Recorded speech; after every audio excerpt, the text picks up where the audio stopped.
Listening to all of that was Joao Pedro himself. Before you go. Sorry, go ahead. Fala, João. Bom jogo. Obrigado. Obrigado. Joao, do you want to translate what Micah tried to say to you? Sorry? Did you understand what he tried to say to you? What did he say? He say, well done. Well done. Yeah, well done. That was incredible. How good does that feel to be the man that scored 2 goals that you know put Chelsea into the top 8? I think I try to do my best always. I think my teammates trust me, and today I was happy to score 2 goals. TT, speak to your man. Tell him about them goals. Fantastic. You talked about them. Describe them, Micah, so since you like them. You know what, Joao, when you went to Chelsea, obviously it was a step up from Brighton. How have you found it moving to that next level? Because you've obviously got the quality, but you're performing really well at the moment. I think I expect this moment come for me because I'm in England for 6 years already, and to be in Chelsea is a pleasure. I came from Brazil, and my dreams always was to play for a big club, so I just try to take my opportunity, and I think I'm doing well. Yes, you are doing well, Joao, but you have a new manager now in Mr. Rosenior. You lost the previous manager in Enzo Maresca. What are the differences between both managers? I think Lia is more electric. He wants us to play with more intensity and compact. If you see my second goal, I was low. And then he wants us to come low, to be connected and create the space for us to run behind. So, yeah, I think Enzo is more like with the ball. He's very good as well, but, yeah, I think that's the difference. Joel, congratulations. This is Thierry. I wanted to ask you on your second goal. I saw you hesitating before you thought about giving the ball. When did you exactly decide to go alone? Did you back up, obviously, you scoring more than giving it to your teammates, obviously? Yeah, in the second goal, I saw the defender, and, yeah, I chose the decision late because I wait him to choose if he came to me or if he go to Ghana, yeah. And he stay in between, so that's why I try to shoot and I score. I got a question for Joao. Oi, Joao, tudo bem? Tudo bem. I have a question for you. This World Cup year, you guys must be buzzing with Brazil, with Ancelotti. What's the communication like, and what would it mean for you to play at the World Cup in a position that's been so renowned for that Brazilian number 9? I think World Cup for Brazilian players is everything. So I'm going to try to do everything I can to be in the squad. I know you have a lot of players, but first I need to do my job in the club. And then the gaffer going to choose who deserves more to be there. But I think I need to do my job here. And in the end, we see if I can be in the squad. Joao, can I ask you? I've got 2 quick questions. Your hair's looking magnificent. Sharp. Thank you. I try to do my best. Yeah. Can you comment on my hairline? Can you see it? How does it look? How am I looking?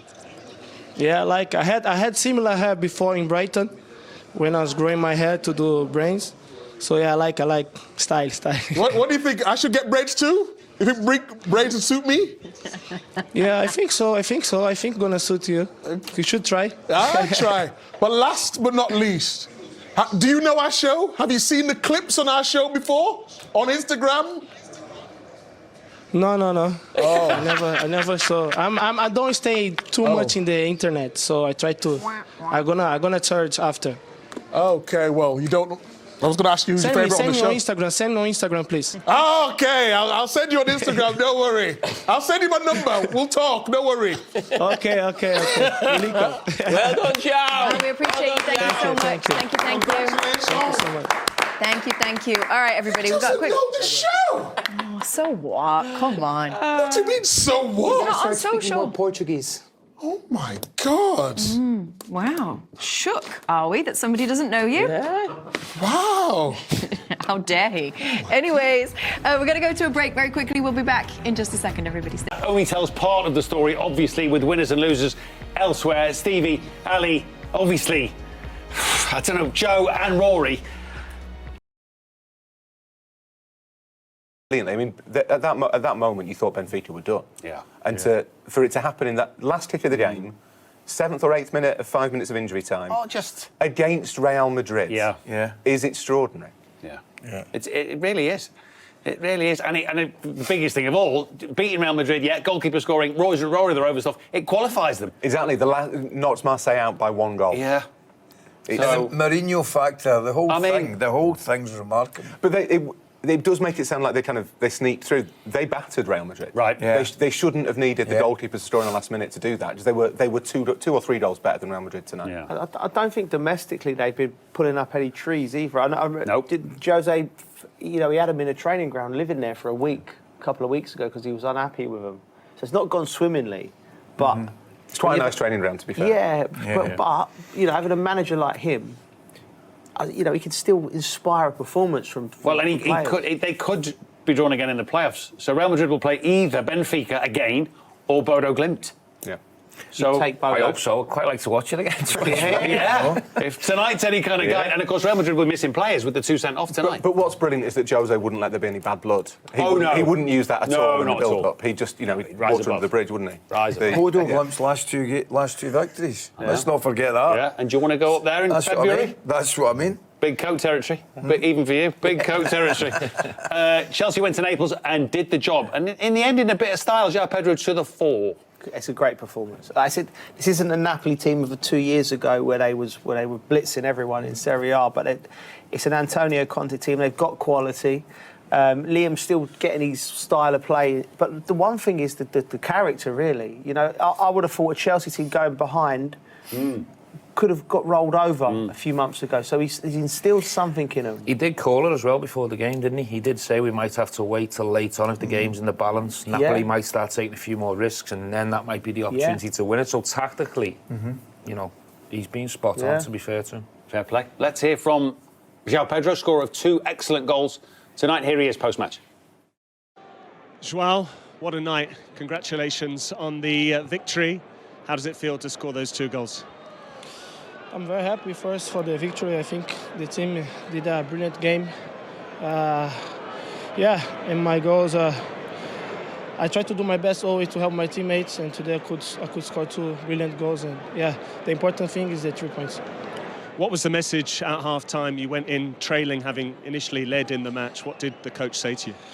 The coach said to us to be positive, to try to be calm and to put our game on the pitch. And I think in the first half we didn't do it that much. I think the second half the game was more open, and I think that's why we scored 2 goals.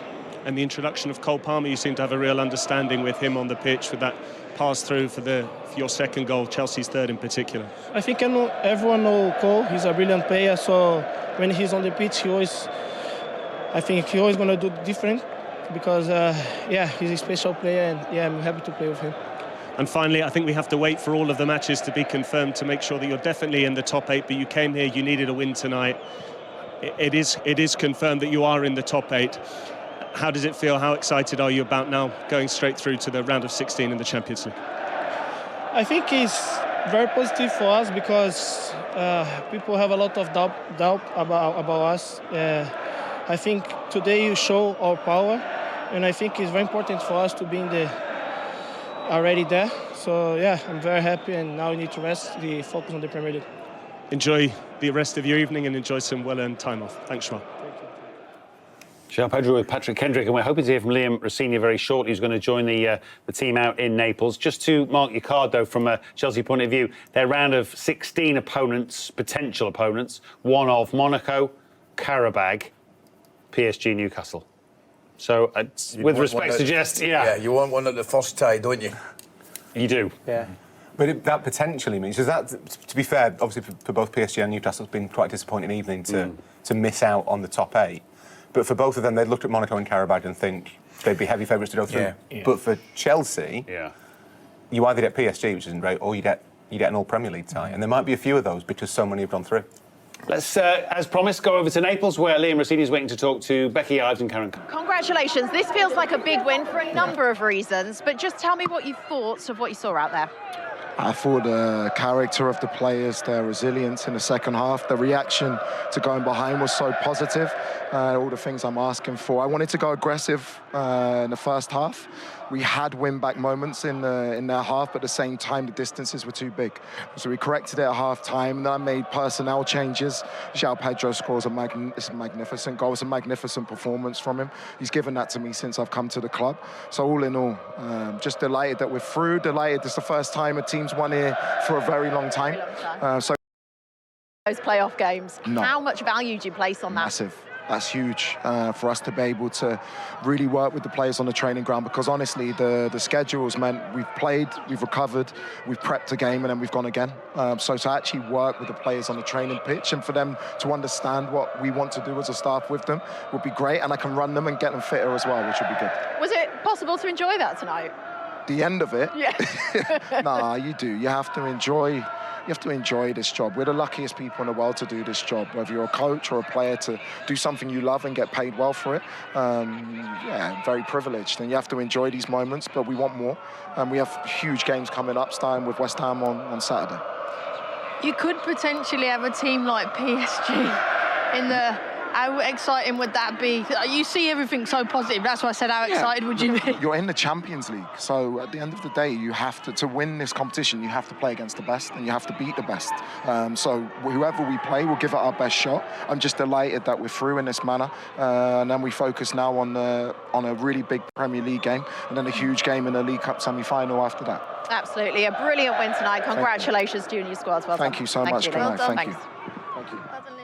He sounds a little hoarse, as you'll know can happen, particularly when you're screaming at your players from the sidelines. I think you've both done a bit of that, haven't you, down the years? And there are those four opponents then that they could face. Well, one of them will be their round of 16 opponents. So, yeah, well, as he said, you know, to win the Champions League, you've got to at some stage knock some of the best teams that are in or out. You can see he's still emotional during the interview. It's a big night for him, because there would have been a lot of questions asked tonight. People were saying before this game, this is his real big test, and he's passed it. I wouldn't say in flying colours, but I think tactically and the way Chelsea went about the game, the manager and the players deserve a lot of credit. Yeah, got the early pen from the Jesus handball, tucked away by Enzo, but then came Napoli, Joe. Yeah, Vergara with that brilliant bit of skill. Brilliant bit of skill, wonderful, ingenuity, and he tapped it away, and then Højlund again gets across him, had a really clean finish. But then this goal here, like that, bang. You know, just taking it away, the extra touch, and that's a wonderful strike.